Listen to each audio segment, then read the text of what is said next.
Hello ladies and gentlemen, boys and girls, and that beautiful technicolor rainbow in between. This is Golden Boy Blitz here with a review slash an analysis video of Sonic Movie 3. And what you see on the screen, of course, is more gameplay that keeps you entertained while I talk about something that's, well, gonna make you go to sleep if you're not watching this video. But do try to pay attention, because there are some things I want to talk about when it comes to Sonic Movie 3. I'm going to try my best, and I do mean my very best, to talk about the movie in detail, as well give my honest thoughts on it, and not drag on to unnecessary topics, but bear with me. Like I said, when it comes to talking about Sonic things, I get very invested, and I don't want to deter my audience from not being entertained, but also being informed. I don't know why I said that. I want you to be entertained and informed at the exact same time. Trust me, when it comes to the English language, I always get things mixed up, but that's besides the point. So without further ado, let's get into the review slash analysis video. Now, I want to get one thing out of the way first. The end credits scene. I would save those for the final bit of the video, but I feel I should get them out of the way first because I want to talk about something that I said a long time ago, and it revolves around Metal Sonic. Remember what I said in my, honest opinions trailer when the first Sonic trailer got dropped, where Sonic gave Eggman his quill and I commented saying that Metal Sonic's gonna show up in the film? Well, he showed up in the film alright, just not during the main plot points. He showed up at an end credit scene, and I'm gonna tell you right now, by God, he looks amazing. The game accuracy to his design is flawless. I don't care if it was dimly lit in this scene, Metal Sonic being showcased was something that I was very excited about. In fact, when I saw this movie with my sister, she practically jumped for joy when Metal Sonic showed up. But she did more so when Amy also made an appearance. That's right, for all of you who said Amy was also going to show up somewhere in the middle of the film, she didn't, but she made her end credit scene debut. And I'm going to say this right now, Amy looks wonderful. Whoever designed her at Paramount knew exactly what they were doing, and she looks splendid. And given how she's carrying herself in the end credit scene of this movie, something tells me that she's been training to fight her entire life, because she cleaned out that whole metal militia with little to no difficulty.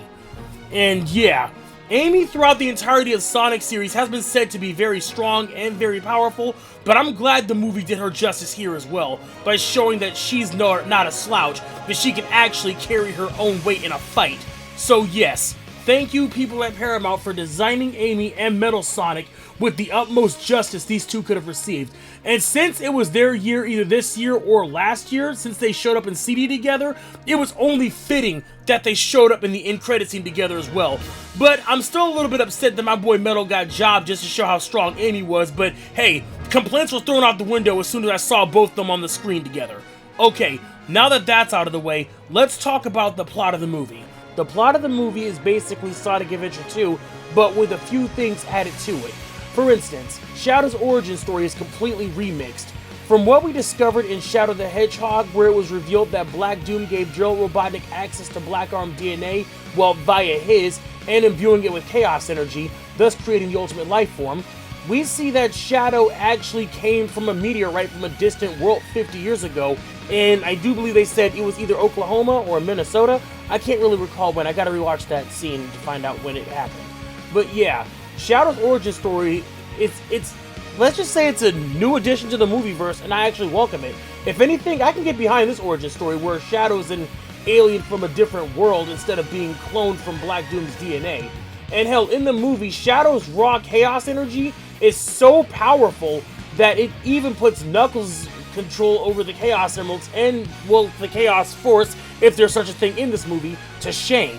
Because Shadow knocked Supersonic's energy completely to zero in their final fight. More on that later. But I also want to talk about the relationship between Maria and Shadow compared to the movie as it is to the games. From what we see in the movies, Maria's relationship with Shadow is very innocent and basically a welcome change. Compared to what we saw in the games where she was actually sick, she actually showed up on the gun base with her grandfather because Gerald was working on Shadow's development. And we see Maria basically, well, introducing Shadow to the finest things in life. Instead of being a weapon of mass destruction, Shadow is showcased to actually have a personality, and is a living being. Just like how Maria did in the actual game series, where Shadow was contemplating his existence with being a clone of Black Doom of sorts. Well, yeah, Maria wanted Shadow to see that he was more than what he thought himself to be. And this is why Shadow is such a compelling character, because he's got faults that people can actually get behind. I mean, mind you, not many of us can relate to him on the scale where we were actually cloned from, well, an alien overlord that wants to conquer the world. But yeah, we all have that instances in our soul where we feel like we don't belong here or belong anywhere we go to. So yeah, I can see why so many people can relate to Shadow in that instance, but I digress. I want to talk more about the characters, the story, the movie itself. Yeah, let's just say the movie is very spectacular, and Jim Carrey gave a phenomenal performance like he always does. But instead of just playing the role of Von Robotnik, we see that he was playing two. Originally, I thought the whole Gerald thing was a hallucination, but nah, he was alive and well. And Gerald seems to have a quill fixation, just like, well, Ivo does with Sonic's quill. Oh yeah, I want to apologize for that whole bit, because like I said earlier in the video, when I thought they were going to make Metal Sonic during the portion of the movie, I was so confident they were. So yeah, I humbly apologize for that. I was basically talking out my butt for that one. But that was earlier in the video, so let's not go back to that. Now, let's go on to the most interesting yet most amazing part of the movie, the Super Sonic Super Shadow boss fight. Oh, forgive me, not boss fight, cinematic fight. So, what I remember and what surprised me from watching that fight was that Shadow basically knocked the literal Golden God out of Sonic himself. So, that's something we saw Knuckles do in Sonic 2. I never thought I'd see it here. I'm gonna tell you right now, Jeff Fowler is cooking. He knows his Sonic stuff, and he knows his lore. In fact, he knows this series so well that not only is he taking care of it by adding his own spin to it, but he's also paying homage to it in a way that makes the series feel natural. For instance, despite the fact that there are many instances where Sonic has been compared to Dragon Ball throughout its entire run, yeah, I can see why they went there. The Sonic and Shadow fight in their super form was basically akin to Goku versus Vegeta when they were Super Saiyan 2. So yeah, I can see why people say that, and I can honestly respect them for even saying that out loud. But yeah, it was basically just like that. It was literally a Goku versus Vegeta moment in Sonic and Shadow format. But let's not delve too much on the whole Super topic, because if I do, I'm going to basically detract from my final statements of this video. So, what else can I say about the movie that hasn't already been said, other than the fact that, for me, it is a, well, yeah, 9.5 out of 10. And the reason I gave it a 5 is because there are some, well, I just felt the plot was a little bit rushed. And I do mean, well, not rushed to a degree where it was unwatchable. I'm just saying it felt a little rushed because I wanted some things to be brought to attention more. Like, I wanted to hear Ivo's opinion on his, well, cousin Maria, who we never knew he had. Because keep in mind, Ivo was convinced he was an orphan, and he never knew he had any other family members. So I'm surprised they didn't tackle that issue of, well, Ivo talking about his family through both Gerald and Maria being, well, separate in his life. But I'll talk about that in another video because I'm running out of things to say here. And the reason I'm saying that is because I don't want this video to drag on for too long. So, this is Golden Bolt signing off.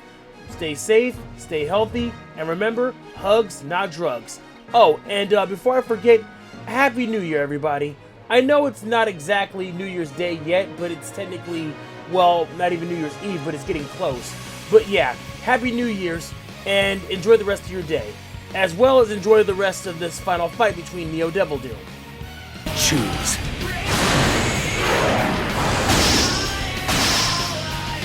Now, to end this!